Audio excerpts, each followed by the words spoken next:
ഈ വീഡിയോ ആരെങ്കിലും കുറ്റപ്പെടുത്താനോ ചെളിവാരി എറിയാനോ വേണ്ടിയുള്ളതല്ല. തെണ്ടികളായിട്ടുള്ള ബിസിനസ്സുകാരാ ഈ കസ്റ്റമറുടെ പുറകെ നടന്ന് തെണ്ടുന്ന നാണമില്ലയോടെ നിനക്കൊക്കെ. അന്തസ്സായിട്ട് ജീവിക്കണം, തെണ്ടിയല്ല ജീവിക്കണ്ടേ.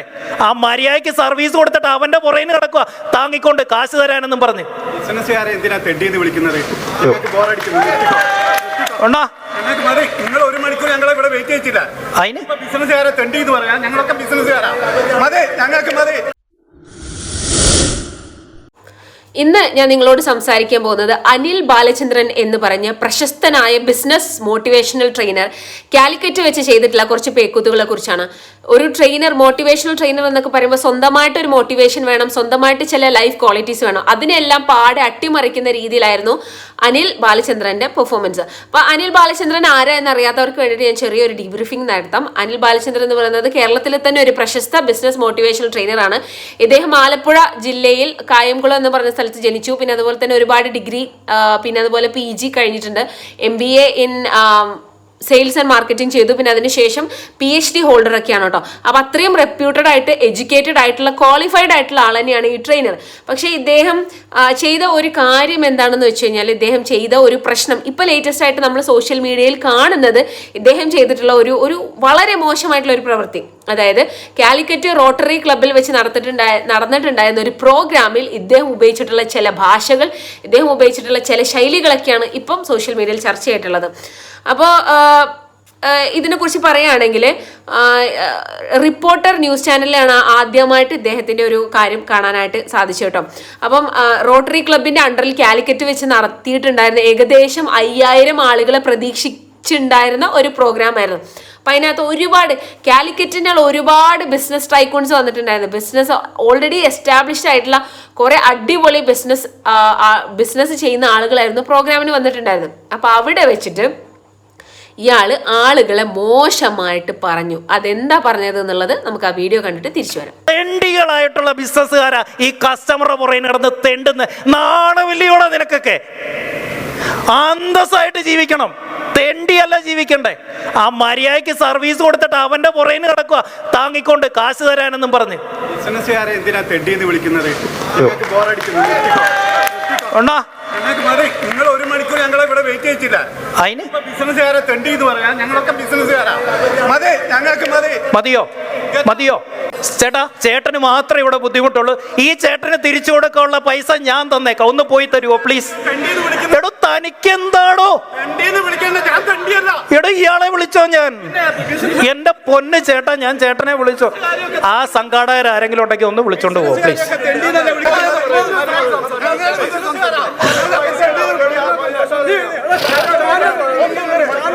എടോ തന്നെ വിളിച്ചോ? ഞാൻ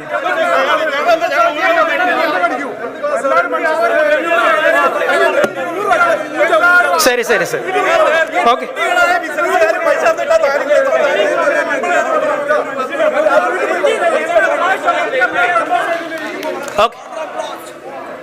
ഇത്രയോ ചാട തെണ്ടി വേറെ ഇല്ല എന്ന് ഈ സംഘാടകരുടെ മനസ്സിലുണ്ട്. കാരണം 1 മണിക്കൂർ തീറ്റിച്ച് ഞാൻ കലിപ്പ് തീരും വരെ ഞാൻ നാണം കെടുത്തും കേട്ടോ. ഇതിവിടെ പറഞ്ഞങ്ങ് തീർന്നു. ഇല്ലെങ്കിൽ ഞാൻ ഇവിടെ നിന്ന് അങ്ങോട്ട് ഇറങ്ങിയിട്ട് ഞാനൊരു വീഡിയോ ചെയ്യും. അത് നിങ്ങൾക്ക് ഭയങ്കര ദോഷം ചെയ്യും. മാസങ്ങൾക്ക് മുന്നേ കിട്ടിയടോ ഇന്നത്തെ പൈസ. ഇന്നിപ്പം ഞാൻ പൈസ മേടിച്ചില്ലായിരുന്നെന്ന് ഇരിക്കട്ടെ. ഇതുവരെ ഈ പ്രോഗ്രാം കഴിഞ്ഞ പൈസയെങ്കിൽ ഉച്ചയ്ക്ക് ഞാൻ വെച്ച ജാട വല്ലതും കാണിക്കാൻ പറ്റുമോ? എന്താ ഉച്ചയ്ക്ക് ഞാൻ ജാട കാണിച്ചേ? ഓൾറെഡി കിട്ടാനുള്ള എൻ്റെ വെട്ടി വീണു. ഇനി ഞാൻ പറയുന്നതാ ടേംസ് ആൻഡ് കണ്ടീഷൻ. ഞാൻ പറയുന്നതേ നടക്കൂ. എന്താ എല്ലാവരും ഓടി അങ്ങോട്ട് വന്നേ? കാശ് കൊടുത്തു പോയി. നമ്മളെല്ലാവരും ഇത്രയും കാത്തുന്ന ആളില്ലല്ലോ. ഇദ്ദേഹം തന്നെ ഇൻസ്റ്റഗ്രാമിൽ എത്രയോ പോസ്റ്റ് ചെയ്തു, ഞാൻ കോഴിക്കോട് വരുന്നു. ഇതൊരു 100-500 തവണ പോസ്റ്റ് ചെയ്തു. നമ്മൾ ഫേസ്ബുക്കിലും എല്ലായിടത്തും നമ്മൾ പോസ്റ്റും ചെയ്യുന്നുണ്ട്. ആള് വരണ്ടേ? അപ്പൊ ഈ വീഡിയോ നമുക്ക് കണ്ടു കഴിഞ്ഞാൽ അതിനകത്ത് മനസ്സിലാവും അദ്ദേഹം എങ്ങനെയാണ് ആളുകളെ മോശമായ രീതിയിൽ വിളിക്കുന്നത് എന്നുള്ളത്. തെണ്ടികൾ എന്ന് വീണ്ടും റിപ്പീറ്റ് ചെയ്ത് വിളിക്കുന്നുണ്ട്. ബിസിനസ്സുകാർ തെണ്ടികൾ എന്ന് പറയുന്നുണ്ട്. അപ്പൊ ഈ തെണ്ടികൾ എന്ന് പറഞ്ഞാൽ വളരെ മോശപ്പെട്ട ഒരു വേർഡാണ്. അതും അത്രയും ആളുകളുടെ ഇടയിൽ വെച്ചിട്ട്, അതും ഇത്രയും ഹൈ ക്ലാസ് ആയിട്ടുള്ള, റെപ്യൂട്ടഡ് ആയിട്ടുള്ള പ്രീമിയം ബിസിനസ് പീപ്പിളിനെ ഇങ്ങനെ വിളിച്ചു കഴിഞ്ഞാൽ ആരെങ്കിലും അത് കേട്ട് നിൽക്കുമോ? അപ്പം ഡെഫിനറ്റ്ലി ആളുകൾ പ്രതികരിച്ചു തുടങ്ങി. എന്തുകൊണ്ട് ഞങ്ങൾ ഇങ്ങനെ വിളിക്കുന്നു? ഞങ്ങൾ ഇത്രയും കാശ് തന്ന്, ഇപ്പൊ ഇദ്ദേഹത്തിന്റെ പേയ്മെന്റ് എനിക്ക് തോന്നുന്നു 4 ലക്ഷമാണ്. 4 ലക്ഷം രൂപയാണ് ആ ഒരു സെഷന്റെ പേയ്മെന്റ്. അപ്പൊ അത്രയും പേയ്മെന്റ് വാങ്ങിക്കണമെന്നുണ്ടെങ്കിൽ അത് ഡെഫിനറ്റ്ലി ബിസിനസ്സുകാരുടെ അടുത്തുനിന്ന് തന്നെ ആയിരിക്കും അത് പിരിച്ചിട്ടുണ്ടാവുക. അപ്പൊ ആ ഒരു പേയ്മെന്റ് ഇത്രയും കൊടുത്തതിന് ശേഷം ഇവരെ വിളിക്കുന്നത് വളരെ മോശമായിട്ടാണ് വിളിക്കുന്നത്. അപ്പൊ ബിസിനസ്സുകാര് എല്ലാവരും പ്രതികരിക്കാൻ തുടങ്ങി. ഞങ്ങൾ എന്തിനെങ്ങനെ വിളിക്കുന്നത്, ഞങ്ങൾക്ക് ഈ പ്രോഗ്രാം വേണ്ട എന്നൊക്കെ പറഞ്ഞ് അവർ ബഹളം ഉണ്ടാക്കിയാൻ തുടങ്ങി. അപ്പൊ പറഞ്ഞു തന്നെ ഞാൻ വിളിച്ചോ എന്ന് ചോദിച്ചിട്ട് അപ്പോഴും അദ്ദേഹത്തിന്റെ ഒരു കൈൻഡ് ഓഫ് അറഗൻസ് നമുക്കറിയില്ല. ഐ മീൻ ഇദ്ദേഹത്തെ കുറിച്ച് മുന്നേ കേട്ടിട്ടുള്ള എന്താ വെച്ചാൽ വേറെയും ഒരുപാട് സ്ഥലങ്ങളിൽ ഇതുപോലെ മോശമായിട്ടുള്ള വേർഡ്സ് ഒക്കെ ഉപയോഗിക്കാറുണ്ട്. യൂട്യൂബിലൊക്കെ അദ്ദേഹത്തിന് കോമൻസ് ആയിട്ട് ഇതുപോലെയുള്ള പരാമർശങ്ങളൊക്കെ വരാറുണ്ട് എന്നൊക്കെ നമ്മൾ കേൾക്കുന്നു. പക്ഷേ ഇത് നമ്മൾ ലൈവായിട്ട് നമ്മൾ കാണുകയും കൂടെ ചെയ്തു എന്നുള്ളത്. അപ്പം ഇതിനെതിരെ എല്ലാ ആളുകളും അവിടെ ഉള്ളവർ പ്രതികരിച്ചു. അങ്ങനെ പ്രോഗ്രാം അവിടെ സ്റ്റോപ്പ് ചെയ്തു എന്നാണ് അറിയാനായിട്ട് സാധിച്ചത്. അപ്പം ഇതിനെക്കുറിച്ച് സംഘാടകരായിട്ടുള്ള ആളുകൾക്ക് കുറച്ച് കാര്യങ്ങൾ പറയാനുണ്ട്. അപ്പം അതെന്താണ് നമുക്കൊന്ന് കേൾക്കാം. മെയ് 21, 22 തീയതികളിലാണ് അനിൽ ബാലചന്ദ്രൻ ഒരു വോയിസിൽ ഇറക്കിയിട്ടുണ്ട്. 10,000 ആൾക്കാർ പങ്കെടുക്കുന്നതാണ്. കാരണം സിത്താരയുടെ പരിപാടിയുണ്ട്, ഡാപ്സി വരുന്നുണ്ട്, അതേപോലെ പാനൽ ഡിസ്കഷൻ ഉണ്ട്. അങ്ങനെ ഒരു വലിയൊരു ബിസിനസ് കോൺക്ലേവ് ആണ്. അപ്പം ആ ഒരു കോൺക്ലേവിലെ ഏറ്റവും ഇമ്പോർട്ടൻ്റ് ആയ ഫംഗ്ഷനാണ് ഒരു ട്രെയിനിങ് എന്ന് പറയുന്നത്. അതുകൊണ്ടാണ് ഞങ്ങൾ അനിൽ ബാലചന്ദ്രനെ കൊണ്ടുവരാൻ തീരുമാനിച്ചത്. പക്ഷേ അങ്ങേരോട് ഞങ്ങൾ ആദ്യം പറയുന്നുണ്ട്, നിങ്ങൾ ചില സമയത്തൊക്കെ നിങ്ങളെ യൂട്യൂബ് ചാനലിലൊക്കെ ആൾക്കാർ അസഭ്യം പറയാറുണ്ട് നിങ്ങളെ വാക്കുകൾ കേട്ടിട്ട്. അത്തരം വാക്കുകൾ ഇവിടെ ഉപയോഗിക്കരുത്, ഇത് കോഴിക്കോടാണെന്ന് പറഞ്ഞാറുണ്ട്. പക്ഷേ എന്നിട്ട് പോലും അദ്ദേഹം ഉപയോഗിച്ചിരിക്കുന്നത്, നിങ്ങൾക്ക് ആ വീഡിയോ കേട്ടാൽ അറിയാം, ഞാനിവിടെ പറയുന്നില്ല വാക്കുകൾ റിപ്പീറ്റ് ചെയ്തിട്ട്, അത്തരം വൃത്തികെട്ട വാക്കുകളാണ് ഉപയോഗിച്ചിരിക്കുന്നത്. കാരണം ഒരുപാട് ലേഡീസ് ആയിട്ടുള്ള ആൾക്കാർ പോലും ഉണ്ട്, അവരൊന്നും മുന്നിൽ ഉപയോഗിക്കാൻ പറ്റാത്ത രീതിയിലുള്ള വാക്കുകളൊക്കെ ആയിരുന്നു ബിസിനസ്സുകാരെ പറ്റിയിട്ടും കസ്റ്റമറെ പറ്റിയൊക്കെ തെറി വിളിക്കുന്നത്. ആ ഒരു മെത്തേഡ് കൊണ്ടാണ് ജനങ്ങൾ അദ്ദേഹത്തെ ഇറക്കി വിടേണ്ടി വന്നത്. പ്രതിഫലം പുള്ളി പറഞ്ഞിരിക്കുന്നത് 4 lakh rupees ആയിരുന്നു. അത് ഞങ്ങൾ അക്കൗണ്ടിൽ കൂടെ 4 lakh എമൗണ്ട് പ്ലസ് GST കൊടുത്തിട്ടുണ്ട്. പുള്ളി പകരം മറ്റൊരു കാര്യം കൂടി പറഞ്ഞിരുന്നു, കോഴിക്കോട് അങ്ങേരുടെ മുഖം മാത്രമേ ഉണ്ടായിരിക്കുള്ളൂ. പണ്ട് ശ്രീനിവാസ് ഒരു സിനിമയിൽ പറഞ്ഞാൽ എൻ്റെ മുഖം എൻ്റെ ഫ്ലെക്സ് എന്ന് പറഞ്ഞാൽ ഞങ്ങൾ അത്രയും പ്രൊമോഷൻ കൊടുത്തിട്ടുണ്ട്. കോഴിക്കോട് ഏറ്റവും ലക്ഷങ്ങൾ പ്രതിഫലം വാങ്ങുന്ന ബിസിനസ് ട്രെയിനർ കോഴിക്കോട് വരും എന്നൊക്കെ പറഞ്ഞ് അത്രയും പ്രൊമോഷൻ കൊടുത്തിട്ടുണ്ട്. അതിനുള്ള മൂല്യം കിട്ടണമെന്ന് പറഞ്ഞു. അതിനുള്ള മൂല്യത്തിന് വേണ്ടി ഞങ്ങൾ എല്ലാ സ്ഥലത്തും വിളിക്കലും ഫോൺ കോളുകളായിട്ടും ഫ്ലെക്സുകൾ വെക്കലും ഒക്കെ ചെയ്തിട്ടുണ്ട്. പക്ഷേ ഇയാളുടെ തെറി കാരണമാണ് നാട്ടുകാരും വരാത്തത്. അത്തരം ഓഡിയൻസ് അങ്ങേര് എക്സ്പെക്ട് ചെയ്ത ഓഡിയൻസ് അവിടെ എത്തിയിട്ടില്ല. കാരണം അങ്ങേര് തന്നെ സോഷ്യൽ മീഡിയയിൽ എത്തിയിട്ടുണ്ട്, അടുത്ത ദിവസം ഞാൻ 5000-ലും കൂടുതൽ ആൾക്കാർ പങ്കെടുക്കുന്ന ഒരു പരിപാടിയിൽ പോവുകയാണെന്ന്. പക്ഷെ അത്ര ആൾക്കാരില്ല. എല്ലാ ചാനലിലടക്കം പരസ്യങ്ങൾ പോയിട്ടുണ്ട്. എന്നിട്ട് പോലും ആൾക്കാർ വരുന്നില്ല എന്നുണ്ടെങ്കിൽ അത് നമ്മുടെ മാത്രം പ്രശ്നം കൊണ്ടല്ല, അങ്ങേരുടെ ഇൻസ്റ്റാഗ്രാമിലും ഫേസ്ബുക്കിലൊക്കെ തെറി അഭിഷേകമാണുള്ളത്. അതുകൊണ്ടാണ് ആൾക്കാർ അതിൽ പങ്കെടുക്കാത്തത്.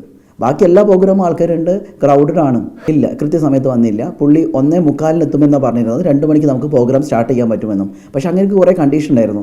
14 വയസ്സിന് താഴെയുള്ള കുട്ടികൾ ഉണ്ടാവാൻ പാടില്ല. വൺസ് ക്ലാസ് തുടങ്ങിക്കഴിഞ്ഞാൽ ആരും അകത്തേക്ക് വരാനും പാടില്ല, പുറത്തേക്ക് പോകാനും പാടില്ല. അങ്ങനെയൊക്കെ വൻ റെസ്ട്രിക്ഷൻസ് ആയിരുന്നു പുള്ളി നമ്മളോട് പറഞ്ഞത്. അത് കാരണമാണ് ഞങ്ങൾ 1:45 എന്ന് പറഞ്ഞത്. പക്ഷേ 2 മണിയായിട്ടും പുള്ളി എത്തിയില്ല. അതിനിടയിൽ 2:45 വരെ ഞങ്ങളെ കൊണ്ട് തീറ്റിപ്പിച്ചു. കാരണം അദ്ദേഹം ട്രൈപ്പൻ്റെ ഹോട്ടലിലായിരുന്നു റൂം എടുത്തിരുന്നത്. അവിടെ അദ്ദേഹം പുറത്തേക്ക് വരുന്നില്ല. അങ്ങനെ ക്ലാസ് എടുക്കില്ല, ഫണ്ട് ഫുൾ റീഫണ്ട് ചെയ്യാം. ഞാൻ വിചാരിച്ച രീതിയിൽ ഓഡിയൻസ് എത്തിയിട്ടില്ല. പുള്ളി വിചാരിച്ചിരിക്കുന്നത് മൊത്തം പരിപാടിയുടെ ആളുകളും അന്നത്തെ ദിവസം വരുന്നതാണ്. ചിലപ്പോൾ അത് തെറ്റിദ്ധാരണയാവാം, അല്ലെങ്കിൽ പുള്ളിയുടെ അഹങ്കാരം കൊണ്ടാണോ എന്ന് എനിക്കറിയില്ല. പക്ഷേ അത്രയും ആൾക്കാർ അവിടെ ഇല്ലാത്ത കാരണം വരുന്നില്ല എന്നൊക്കെയാണ് പുള്ളി പറയുന്നത്. ഇതിനിടയിൽ ഒരു വിചിത്രമായ സംഭവം കൂടി നടന്നിരുന്നു. പുള്ളിക്ക് ഫുൾ എമൗണ്ട് വേണമെന്ന് പറഞ്ഞു. ആ 4 lakh എമൗണ്ട് ഞങ്ങൾ കറക്റ്റായിട്ട് കൊടുക്കുകയും ചെയ്തു. പക്ഷേ ഇതിന് പുറമെ പുള്ളിയുടെ ഇതൊരു പാർട്ണറിൻ്റെ ബുക്ക് അവിടെ പബ്ലിഷ് ചെയ്യണമെന്ന് പറഞ്ഞു. അപ്പോൾ ഞങ്ങൾ പറഞ്ഞു, നിങ്ങൾ എല്ലാ കാര്യങ്ങളും എമൗണ്ട് കിട്ടിയാലേ ചെയ്യുള്ളൂ, അതുപോലെ തന്നെ ഞങ്ങൾക്കും എമൗണ്ട് കിട്ടിയാലേ ചെയ്യാൻ പറ്റുള്ളൂ എന്ന്. അതിൻ്റെ കലിപ്പോണ്ടാവാമെന്ന് അറിയില്ല. അതൊക്കെ പുള്ളി പറയുന്നുണ്ട്, എനിക്ക് കലിപ്പ് തീരുന്ന വരെ ഞാൻ അവരെ വെള്ളം കുടിപ്പിച്ചു എന്ന്. സത്യമാണ്, പുള്ളി വെള്ളം കുടിപ്പിക്കുക തന്നെയാണ് ചെയ്തത്.